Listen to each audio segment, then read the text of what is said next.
Hey everybody, it's Allie Edwards, and I am back with Project Life 2024. This is week 16. This is back in April. Finally diving back into this project after taking some time off to focus on other projects, as you guys can imagine. This one was already in my 9x12 album. It already had the photos printed. It was just waiting for a few little embellishments and some words to go along with it. I'm adding pieces from the Stories by the Month kit for April this year, so from our 2024 collection. I'm doing some of those pieces, and then I'm actually diving into my stash and grabbing a few journal cards there that have space for writing. So I've got one that says what I see and how I feel, and then I have another one down there with the April chipboard on it, but I'm going to end up taking that out, as you will see in a minute. This one here, I wasn't super focused on getting a ton of words included. I was happy to just have kind of this eclectic collection of photos to go along with it.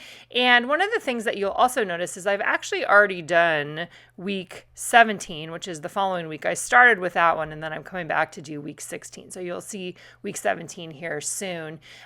One of the things I did in week 17 is I'm using these half circles shapes to create some journal cards. And so I'm going to repeat that on this side.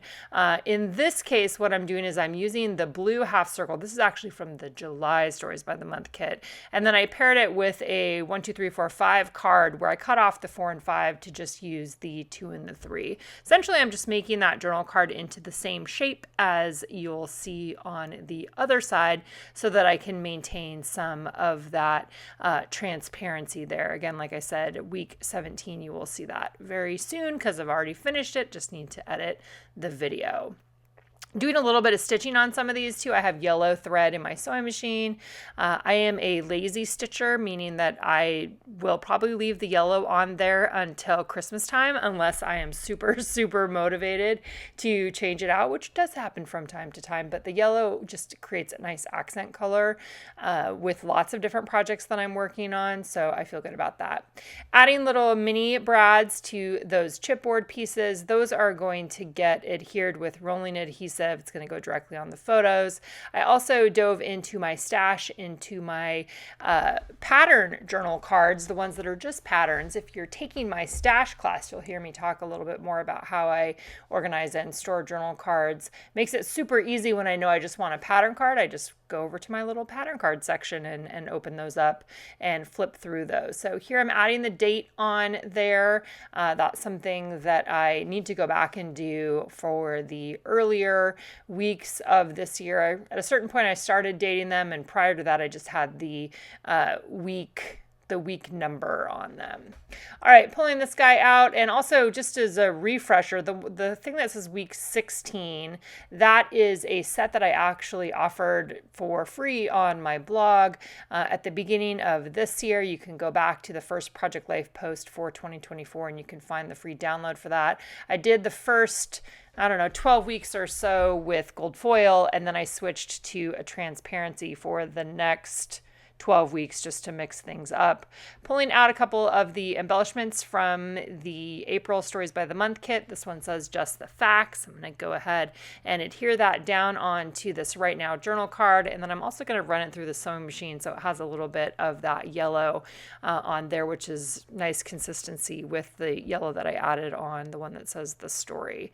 Pretty much the last thing I'm going to do here is I'm going to start adding in some journaling. And this one I decided to hand write. I've done a few recently here in my office, or a few projects where I've typed up some journaling, so it's nice to go back and forth between the two. In this case, I'm just looking at the photos and kind of having a jumping off point for my stories. Again, it's not super in the moment style of journaling. It's more overview. This one, I'm talking a little bit about how Simon got a job working for our local minor league baseball team as a videographer, or actually as a cameraman. He's the third base cameraman. So I've got a picture of him on there, and then just using my Slick Writer pen to write a little bit about that on there. I'm going to come over to the other side. I'm going to write down 3 things on the story card there. Something about volleyball and Erin traveling with Audrey to the coast for her tournament. Probably something about the weather, because at this point in time, the weather was just starting to transition to be a little bit warmer. Things are just starting to bloom in the yard. It's one of my favorite times of year when that transition begins. So just jotting down a few things like that. This is really going along with kind of my looser approach overall to Project Life this year, really just trying to get the pockets filled in. I feel super happy and excited to be back into this project and have a little space for it again as well. If you are taking the stash class, I'll probably be doing a few weeks of the catch up between May and June. Those will probably, I will share those in the stash class. So using stash as a jumping off point, probably with a few of the pieces from the May and June Stories by the Month kit. Under the What I See and What I Feel card, just writing a little bit about sharing a bed with a husband and a 90-pound dog, and a little bit about what I see in that image there. It's pretty fun because that is, our dog just kind of blends right into our bedding, which makes me laugh. All right, super happy to be playing around with this project again. No matter where you are in the year, if you are up to date, if you're going back in time, if you're still doing, 3 years ago, it's all good. It's all good, right? There's no expiration point on these stories. Main point is to have fun, getting some things printed, getting some words written down, and remember that the whole thing is more important than any one of these individual weeks. So I'll be back soon with week 17. Take care.